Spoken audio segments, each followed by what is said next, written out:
This is the economic case for anarchy. The first problem you have of socialism and of statism, it is what is considered the calculation problem.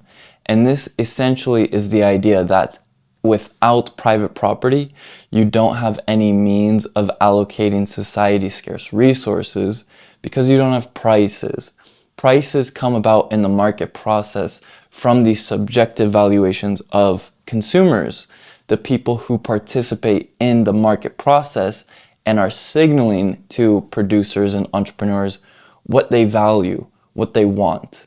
When you have bureaucratic management, that of the statist and that of the socialist, they're not operating and responding to consumer feedback via markets. They just have these targets and they want to just basically pursue producing what they think is a value.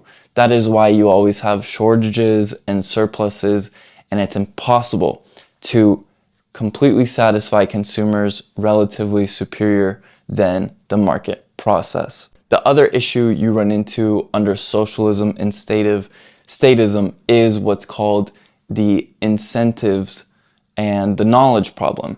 These are essentially saying that, well, the market incentivizes producers what to produce because there's profits to be made. When you abolish profits under socialism and statism, you're basically telling people, hey, this is not worth my time, this is not worth my investment because I can't get anything for it. Under the Soviet Union, bus drivers had 3 times the salary as that of doctors. So when you have this distorted incentive structure, then that's what creates this chaos of an economy. Furthermore, you also have the knowledge problem, which is this idea that knowledge is so tacit and belongs to the millions and billions of people in the world that it can't be centralized.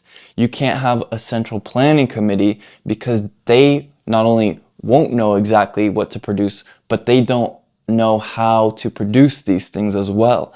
Everyone in the world knows something you don't, and even the most intelligent person is ignorant to 99.999% of knowledge that exists in the world. So this idea that we'll have a scientific central planning committee under socialism is fictitious and it's nefarious. We're destroying knowledge when we centralize it. You want dispersed knowledge. This is what creates more innovations, more creativity, more productivity. This is what creates economic growth. And ultimately, you run into the monopoly problem.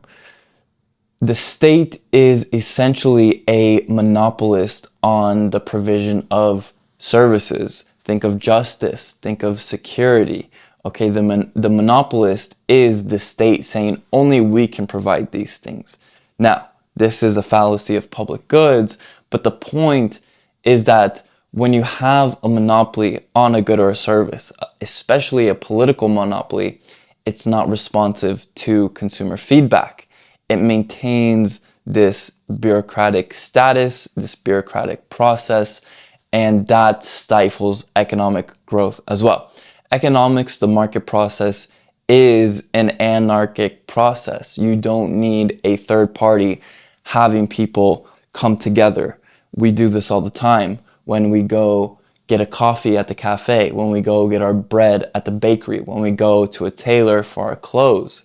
If you had a monopolist in house painting, one person painting a whole town, this person can go slower, this person can raise their prices. And when you have a monopolist such as this, then the quality and the quantity supplied will decrease as the price will increase. And that's what we run into with statism and socialism. This has been episode 3, the economic case for anarchy, and stick around when we will begin to dive into the questions such as who will build the roads, who will take care of the poor. These are questions worth considering in anarchy.